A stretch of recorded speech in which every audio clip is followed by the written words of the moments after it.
CBS Radio Mystery Theater presents...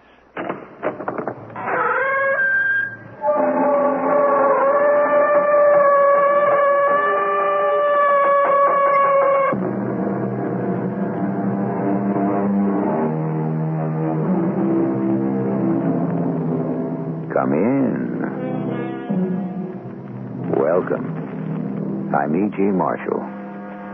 He who sleeps in eternal noise is awakened by silence. Silence. As we all know, silence can sometimes be the loudest sound there is. Certainly, it can be the most eloquent. We spend so much time and energy learning to speak, as if it requires neither effort nor wisdom to know when to keep still. I should like you to meet my husband, Lieutenant Everett Summerfield. Your husband? Of course. Everett, dear, this is Mr. Walter Owens. Who? Everett, Mr. Owens is also an artist. Mrs. Summerfield, who are you talking to? To my husband, of course. Can't you see? No. That's just the trouble. I can't. I don't. Mrs. Summerfield, there is no one here.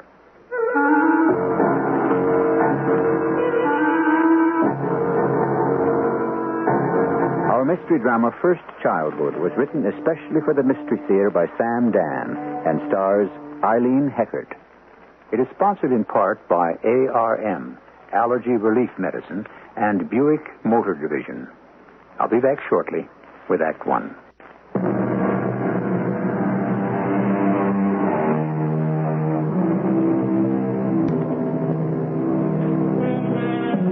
The years go by. We're aware of the breath in our mouths, the feeling in our bones, our image in the glass. Yes, we stumble through a universe of illusion, constantly threatened by quicksands of uncertainty and doubt.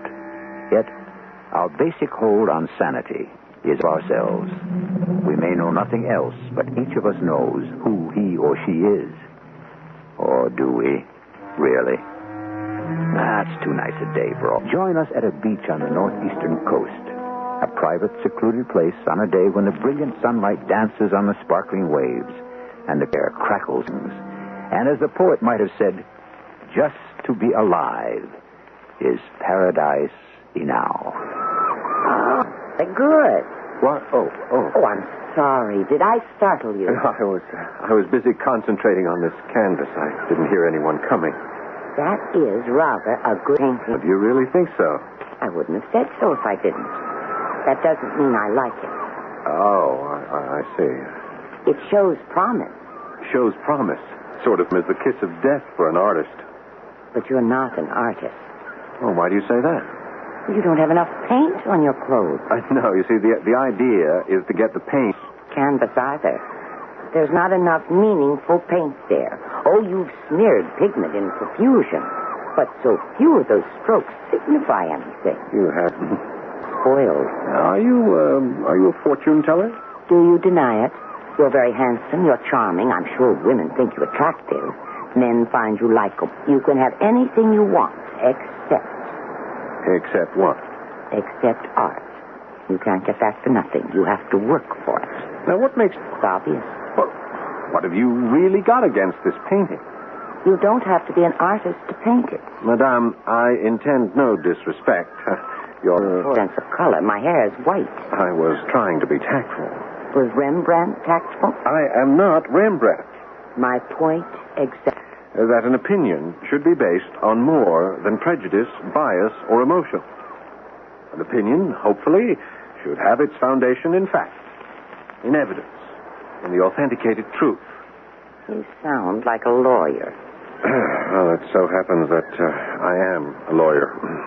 Well, then how can you be an artist? I'm a lawyer and an artist. I noticed you listed lawyer first. I'm both. Now, what business is it of yours? And what do you know about art, anyhow? And who asked you in the first place? Those are 3 questions. And the answers are none, nothing, and nobody. And now, sir, if you'll excuse me. No, Madame, I'm sorry. It's you who must excuse me. I'm not myself. I'm under a strain. I had no right to behave so boorishly. Please forgive me. While I may not be an artist, I can at least be a gentleman. You could also be an artist. You think so? Do you really think so? Oh, I see your problem. You want assurances. Well, I'd like to be sure that I could succeed. That's another one of those words. Sure. Yes, but suppose I devote a lifetime of hard work and I fail. The devotion is your success. Madame, you breathe rarefied air. My name is Regina Summerfield. How do you do? I am Walter Owens. Ah. Thank you. Thank you for talking to me, for spending so much of your time with a complete stranger. But you're not a complete stranger, or even an incomplete stranger. Oh, have we met? Yes, I think we have. No, I don't think so. I mean, I say this because I'm sure I would never have forgotten. You're how old? 30? Yeah. We met, I think, before you were born. Oh, before I was born? Yes, I'm sure of it. Well, is that so strange? Yes, frankly. Why? Where do you think you were before you were born? Where do I think I was before? Inside you, there's an essence. Now, something that makes you Walter Owens. Wouldn't you agree? Well, on the face of it, I suppose I would agree. Now, I have to be careful with you, don't I? You have a way with words. Oh, nonsense. I'm just a little old lady, and you're a brilliant lawyer. Yes, we were talking about where I was before I was born. This unique essence that happens to be me, I think. I didn't say unique essence. There's nothing singular about it. Many people can have the identical sort of essence. I know a man who seemed to have the same essence as you do when he was younger. Oh, then I remind you of someone. Oh, yes. Who? Would you care to dine with us this evening? I... Please do. It'll be such a treat for Everett. My husband doesn't go out much. We can talk about art. You can see our place from here. You see the hill that rises up from the beach? That's the house on top. It's beautiful. Say you'll come. All right.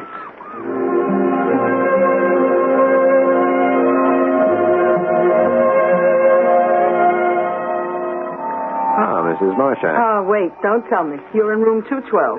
211. I'm close. Yes. And your name is Mr. Owens? No, Owens. Oh, well, at least I was right about it, beginning with an O. Yeah. Do I have any mail? No, sir. I see you got your paint set with you. A paint set? Isn't that what it's called?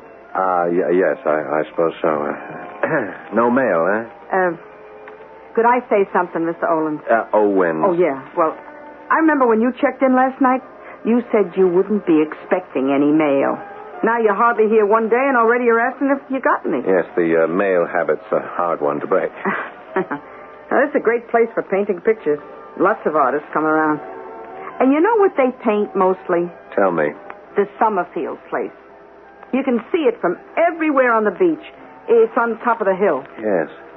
Yes, it's a magnificent mansion. Oh, it's falling apart. 40, 50 years ago, before the war. I mean, the Second World War. Oh, that was a place to see. Well, it's still very imposing. Look close. It's falling apart. A pity you won't get to see the inside of it. She won't let hardly anybody in there. But I will get to see the inside. Yeah? Yes, I'm invited there to dinner. You're what? Yes, I met Mrs. Summerfield about an hour ago out at the beach. She spoke to you? Yes, we had quite a talk.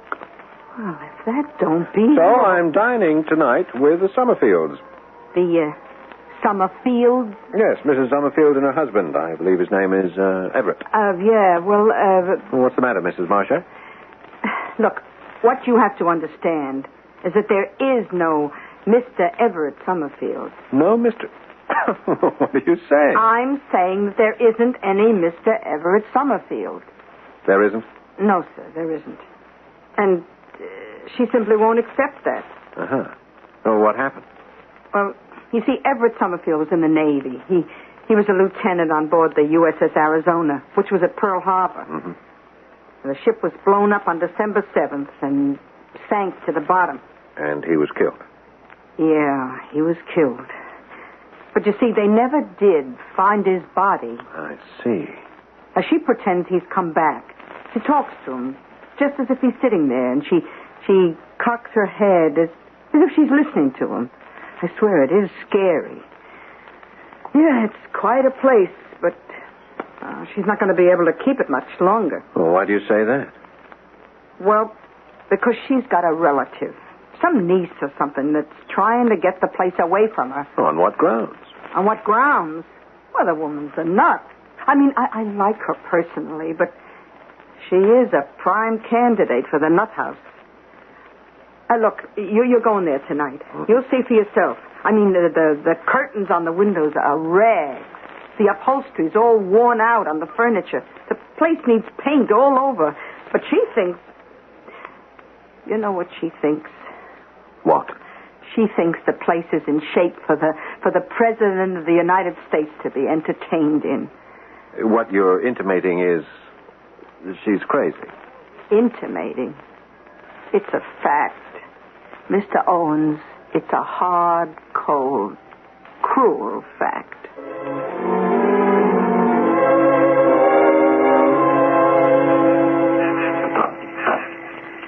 Mr. Owens. Good evening, Mrs. Summerfield. Do come here. Oh, thank you. I brought you this. Oh, you shouldn't have. It's a favorite dinner wine of mine. Wine of mine. That sounds so pretty. I'm sure Everett will enjoy it. Perhaps it will help him sleep. Poor Everett, he's been out of sorts lately. I'm sure you must be starved. No, we're not. I whipped up... that's a modern term, but so descriptive. I whipped up dinner myself. We let the servants go. Well, why keep them? We don't use all the house these days, just a small part of it, and it's enough for the two of us. This is Everett's library, but he'll want to show it to you himself. And this is a small room that we use as a combined sitting and dining salon. Lovely, isn't it? It's, yeah. Yeah. Now, these are genuine Hepplewhites. The drape on the window, if you look a bit more closely, is a genuine Gobelin. That is, it's purported to be. But this is Limoges china. I see. The tablecloth is a type of pure linen that doesn't seem to be made anymore. It was the exclusive secret of an old family in Ireland, which is now extinct, I understand. But you can see the fine weave, can't you? Oh, yes. Oh, yes, absolutely. And this cup is quite small, you see. Oh, so exquisite. It's a Cellini. Oh, beautiful. Please, forgive me. For what? Oh, I babble on and on about all these lovely things. It suddenly seems to me I must sound like a Philistine. Don't you think so? No, not at all. Why do you say that? Just listen how I emphasize this as a genuine that. Cellini, Gobelin, Limoges. I'm trying to impress you with names. It doesn't seem that way. Oh, and how rare and expensive those things are. Well, it's true. They do happen to be. But I shouldn't brag about it. I can't help it. I was very poor. I never knew my mother. My father was the town drunk. Oh. Lovable man, but he had the sickness. He couldn't support himself, let alone me. And so I ate the bread of charity all during my childhood. It's a bitter, hard loaf. I never had a new dress or a doll or a toy. I was determined I would have money. When I was old enough to work, I was a maid to some wealthy summer people. They were big bankers and brokers from Wall Street. When I entered a room, they didn't stop talking. I mean, they never even noticed me. Well, why should they? Do you know how I became rich? Can you guess? No. By listening to their conversation. What do you want to do about Consolidated Engines, Jim? Why don't we buy Northmont Steel? She'll surely go up 10 points. And so on. And I bought two. I put my pennies together. I bought what they did, sold when they did, and soon I had money. A great deal of money. Oh, excuse me. We'll talk about it later. Here's Everett now. Everett? Good evening, Everett, darling. We have a guest for dinner, Mr. Walter Owens. I don't know. I didn't ask him. Are you Mr. Owens? Am I what? Are you from New York? Oh, no. Philadelphia. Everett, Why do you think everybody's from New York? Well, shall we all be seated? No, I'll carve the roast, Everett. You're always complaining about the knife. Yes, dear. Mr. Owens, in order to maintain domestic tranquility, will you do the honors and carve? Yes. Yes, I suppose so.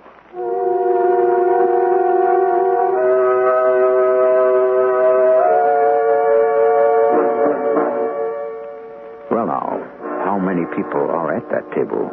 2 or 3? And just who is Mrs. Summerfield?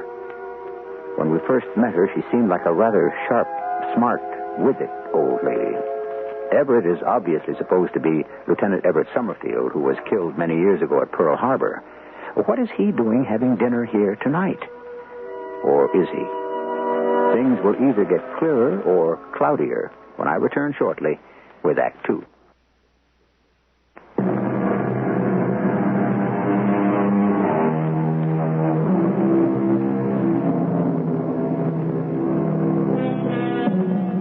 Home is the sailor, home from the sea, said the poet.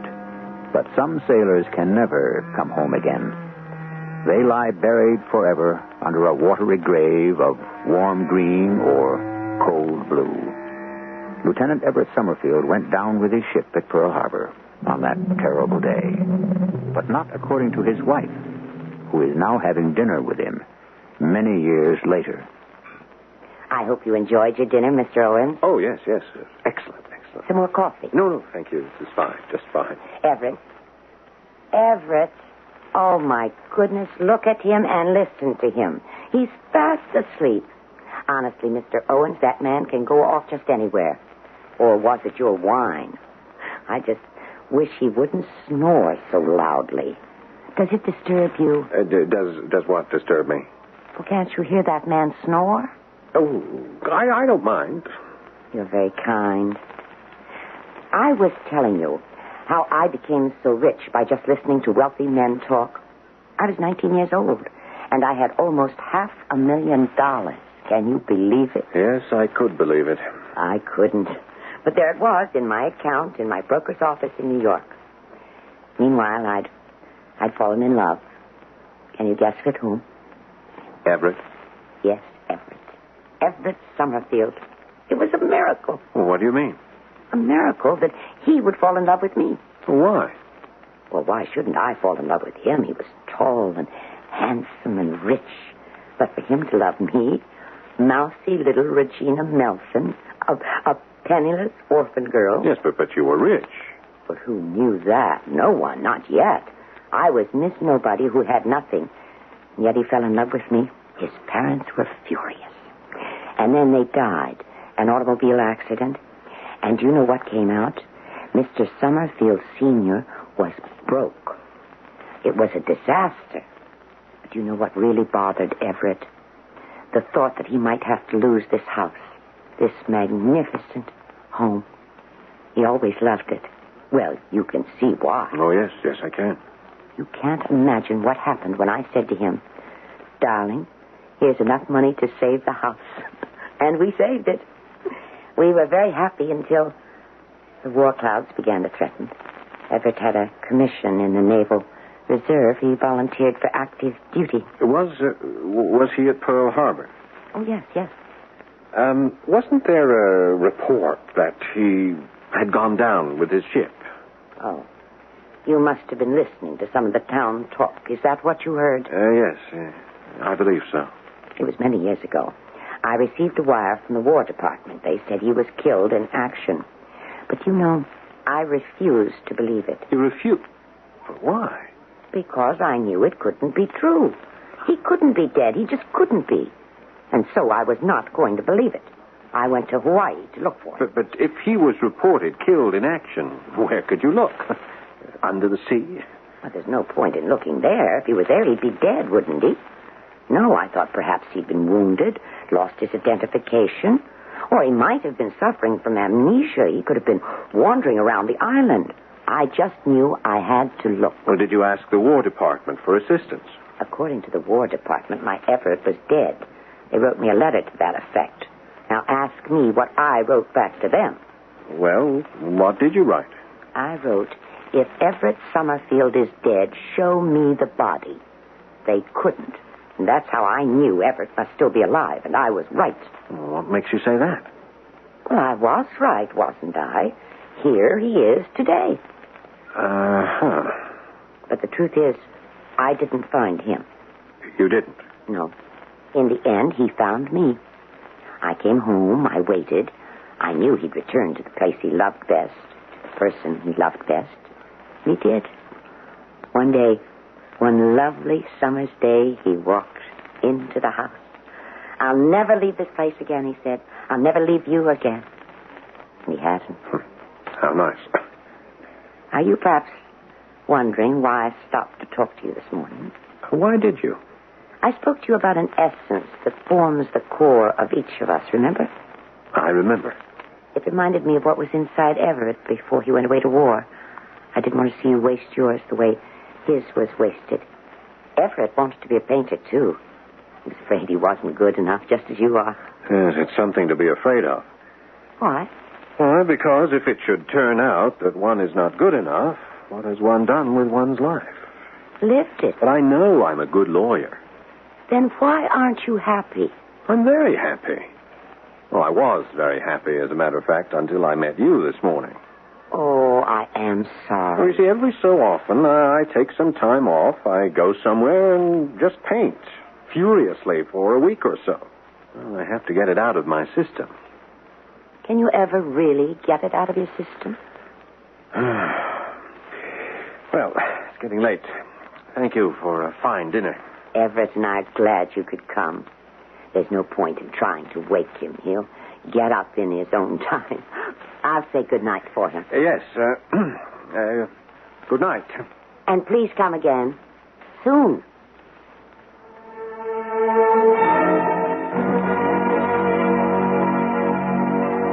Well, hello there, Mr. Owen. Good evening, Mrs. Marshak. I'd rather you called me Dell. I can't get used to this Mrs. Marshak. I only been married to him a week. Yes, were there any calls for me? Now, look, you said you weren't expecting any mail or calls or anything. Yes, well, actually, I'm not. How was dinner at the castle? Oh, quite an experience. Does she still have any furniture left? You know, it's very sad. Hmm? She thinks she's surrounded by priceless antiques and works of art. It's pitiful. And yet she's such a bright lady. It's love. She just could never get over him. It must be terrible to be in love like that. I could never be. Never. Well, that'll come to an end maybe by next week. Oh, why next week? Well, I was telling you about this niece. There's going to be a hearing in court. A hearing? When? I guess day after tomorrow. Judge Sterling is in town. He's staying here at the motel. Judge Donald F. Sterling? Yeah, that's the one. He comes from around here. Do you know him? Well, where is he? Well, I saw him go into dinner. He should still be in the dining room.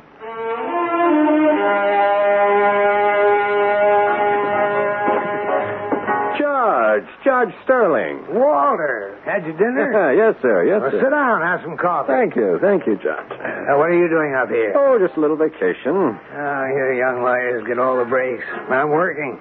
This place is part of my circuit. I've got what I call a COL. Oh, what's that?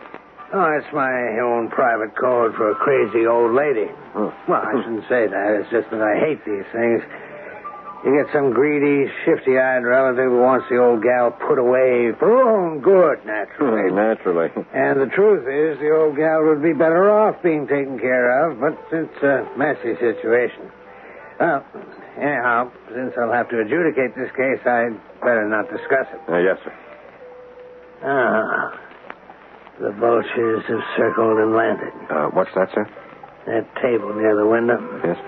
That young lady, should I say woman, that's the cousin, somewhat distant cousin, but the only surviving legal relative of the late Everett Summerfield. The late? Yes.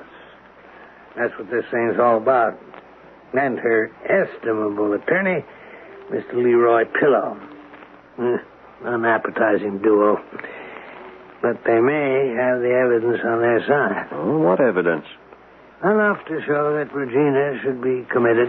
You call her Regina. It sounds as if you know her. Yeah, I've known her all my life. Well, first part of my life, anyhow. A little orphan girl. A work-worn little drudge before she was fairly into her teens. Her face and hands were always dirty. Heaven forgive us, we all made fun of her. All of us little rich kids. Judge, you say there's to be a hearing. Yes, the day after tomorrow. Does Mrs. Summerfield have a lawyer? There's no one of record as yet. I suppose the court will have to appoint one. Do you suppose the court could appoint me? I would like to represent Mrs. Summerfield. You know what that means? Yes. Yes, it means that I've taken on a very difficult case.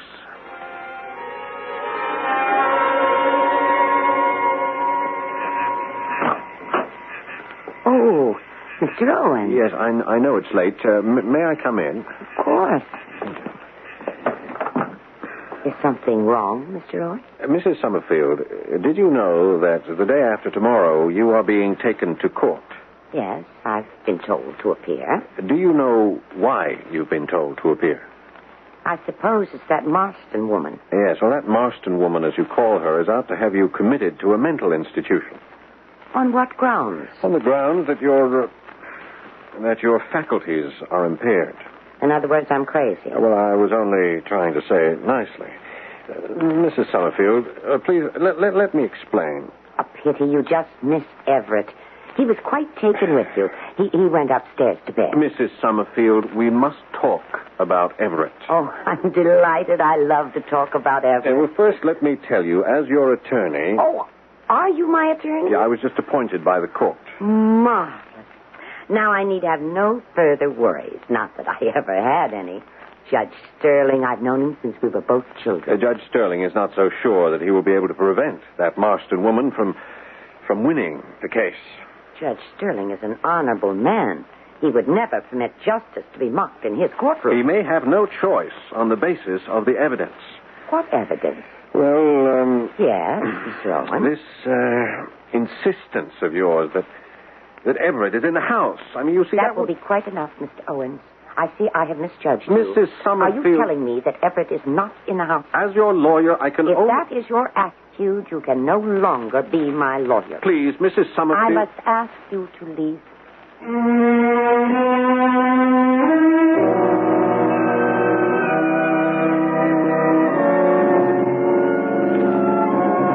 We'll all have to leave for a few moments until the arrival of Act 3. But what have we here? Evidently a tug of war between fact and fancy. Which side usually wins these affairs? Think a moment before you answer. We'll continue shortly.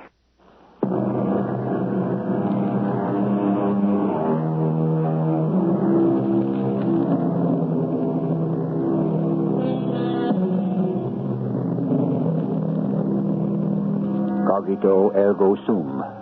Or, I think, therefore I am, said the philosopher. Now, if you examine that, you see it's absolutely right. If you can think, it's proof you have to be. But that's only you. If you think for someone else, does that mean that they are also there? Once again, we discover that we should never get bogged down with philosophy when we're trying to tell a story. Onward. Mrs. Summerfield, I want to help you. How? I want you to be able to stay here, to live here. I mean, after all, this is your own home. And you know that Marston woman's attorney will charge that you are no longer competent. let it. Now, I have seen these things in court. Have you? Older people can easily be victimized. Will my lawyer stand idly by and permit it? Your lawyer can only deal with facts. Oh, we're back to that. One fact your lawyer will find difficult, if not impossible to overcome, is that you talk to people who aren't here. Everett is here. Let me put it this way. You talk to people who cannot be seen. Is it my fault if others cannot see clearly, truly? That's neither here nor there. Don't say that.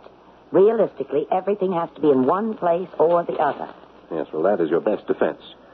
Now, I will place you on the stand. Oh, that must be an exciting experience. I've seen it on the stage and in the motion pictures.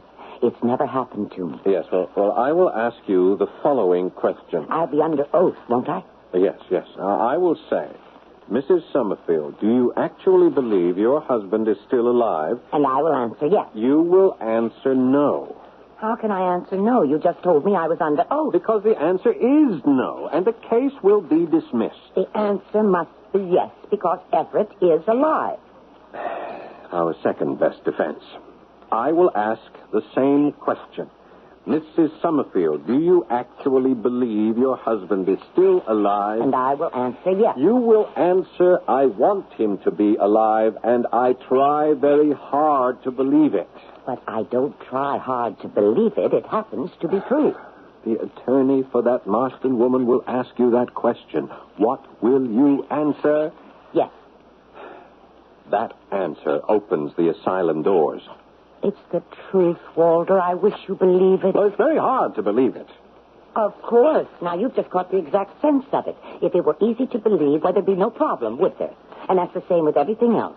If it were easy to be an artist, anyone could do it. Mrs. Summerfield, please let us stay on the subject. This is the subject. Do you do what's in your heart, or do you do what's easy? It's easy for you to be a lawyer, but it's right for you to be a painter. Mrs. Summerfield, when I talk to you, sometimes I no longer know what I mean. Then there's hope for you. Probably. But is there hope for you?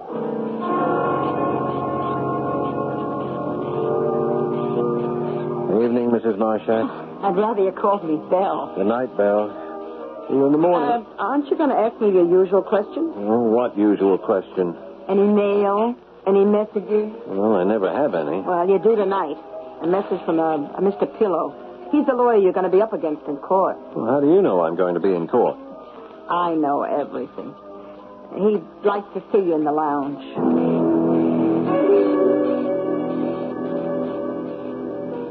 Walter Owens? Yes. Pillow's the name. Leroy Pillow. This is Miss Marston. Julia Marston. How do you do? We do. The name goes against the character, Miss Marston. In what way? It seems to me that Julia is usually the heroic role of a melodrama, not the villainess. Now, wait a minute. See here, Mr. Owens. Oh, climb off it, Leroy. Get to the point. What is the point? Well, the fact is, you probably think I'm trying to swindle some batty old dame out of her estate. You made that statement, Miss Marston. Well, she's crazy. Do you deny it? I'm listening, Miss Marston. She can't take care of herself. The place is falling into rack and ruin. Rack and ruin. Did you make that up? It can be saved. It could make a fantastic resort hotel. Yes, think of what a boon it would be to the economy of this town. So, tell him your proposition, Leroy.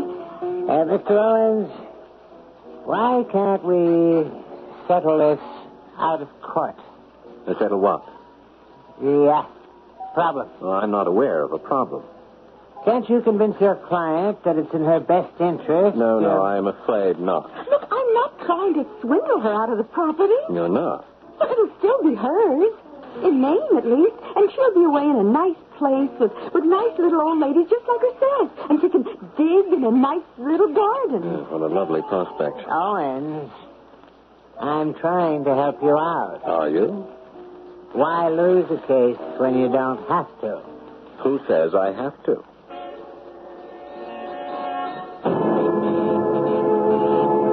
Your Honor, we have one of those unfortunate cases that occur far too often in our society. A human being reaches an age where she can no longer function fully. Objection, Your Honor. Mrs. Summerfield's ability to function is what is at issue here. Sustained. Counselor, you've been quite a while with your introduction. Now, may we get on with it? How we doing? Badly. Have faith. Yes, I might as well. I don't have anything else. Your Honor, we call as a witness Mrs. Belle Marshak. Mrs. Marshak, will you come up, please? Yes, sir. I will. Raise your right hand. You solemnly swear to tell the truth, the whole truth, and nothing but the truth? Yes, sir. Miss Marshak, how long have you known Mrs. Summerfield? All my life. You know her well, then? Yes. Would you say that there is something peculiar about her? Meaning what, sir? Well, does she do anything that might be considered strange? Objection, Your Honor. If each of us were permitted to define strange, and that were to be used as a legal guideline, who would be kept out of the asylum? Now, let him make his point, Mr. Owens, and then I'll rule on it. Thank you, Your Honor. And Mrs. Marshak, is it strange to insist that a dead man actually exists? Well, yeah. Does Mrs. Summerfield, to your knowledge, claim that her husband is alive? Yes. Isn't it a fact that on more than one occasion she has actually addressed him as if he was actually there? Yes. And in your presence, didn't she actually insist that he was talking to her? Didn't she even answer him? Yes. I have no further questions. Well, Walter, What can I tell you? It's not good at all. but Sterling is an old friend. Sterling is first a judge. Cheer up. Justice triumphs in the end. Who told you that? It's supposed to. Yes, there's been a procession, a cavalcade of witnesses out there, all testifying that you live in a never land, a make-believe world. Oh, I'm very much afraid. You're always afraid of the odds, aren't you, Walter? But they'll always be against you. Always. No matter what you want to do. That is, if you want to do it right. Yes. Oh, it's time we got back into the courtroom. Become a painter. Give up the law. After I lose this case, I may have to.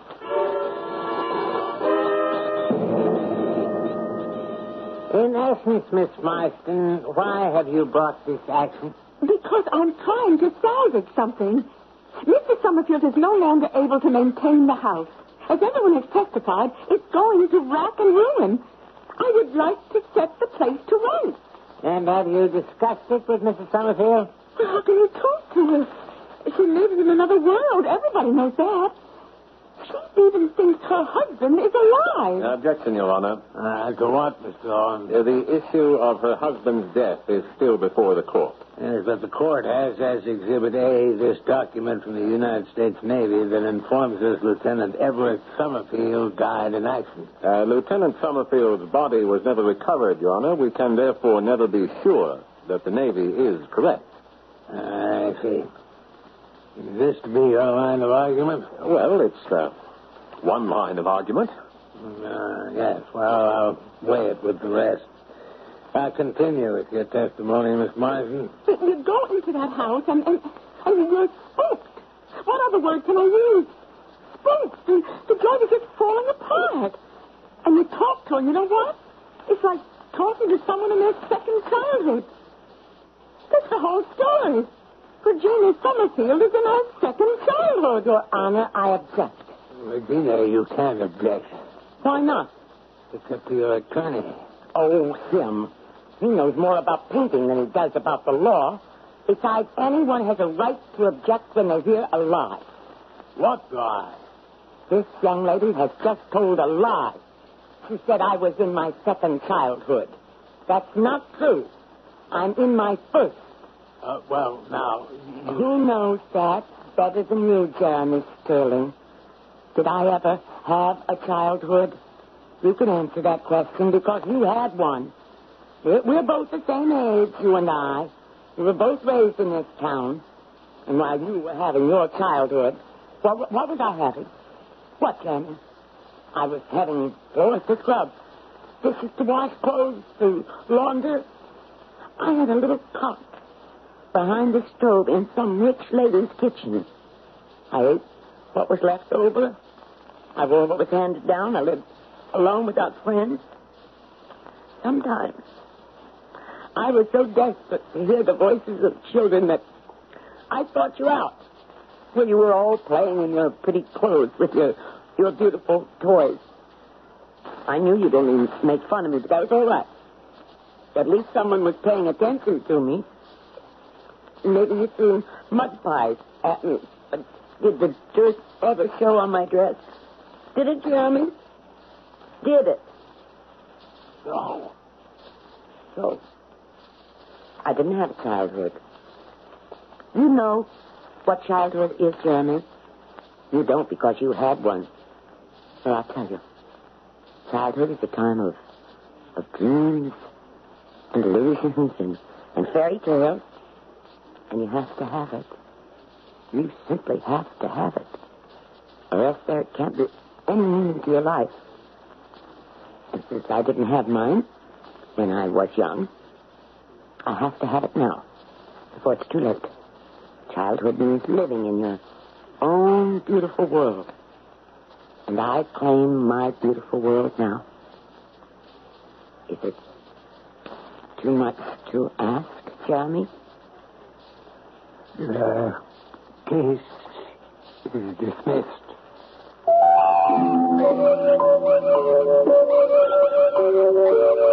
The beautiful world of childhood, the world of innocence, the world of infinite possibility and unlimited promise. So the things we dreamed would one day happen. The adventures we would know, the people we would become. It's too bad most of those dreams never come true. Or do they?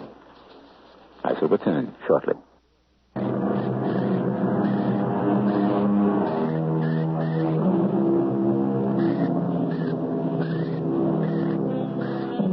Childhood, childhood, sings the poet. Wonderful girl and boy land. Once you leave its portals, you can never return again. Maybe that's not true either. Certainly so many of us strive to go back to the simplicity, the wonder of it. But the trouble is, childhood is so rare and so precious that usually they can only spare one to a customer. Our cast included Eileen, Heckart, Paul Hecht, Bryna, Raeburn, and Robert Dryden. The entire production was under the direction of Hyman Brown. And now, a preview of our next tale. Don't take another step. You don't want to use. You can put down your rifle, Captain. We mean no harm. What do you two want? I think you know. We want our brother's body. Let us take it. You say nothing. Well, We're here to get Paul's body. To take him off your land and give him a decent burial. and where would that be? Where he belongs. 6 feet under carpenter soil, is that it? Yes, Captain. That's it. You are out of your mind, girl. What is that supposed to mean? Now just turn around, the two of you, and take yourselves straight back to where you come from. But please, Captain Crane. We are not about to do that. We want our brother's body, and we are here to get it. Radio Mystery Theater was sponsored in part by Buick Motor Division and ARM, Allergy Relief Medicine. This is E.G. Marshall inviting you to return to our Mystery Theater for another adventure in the macabre. Until next time, pleasant dreams.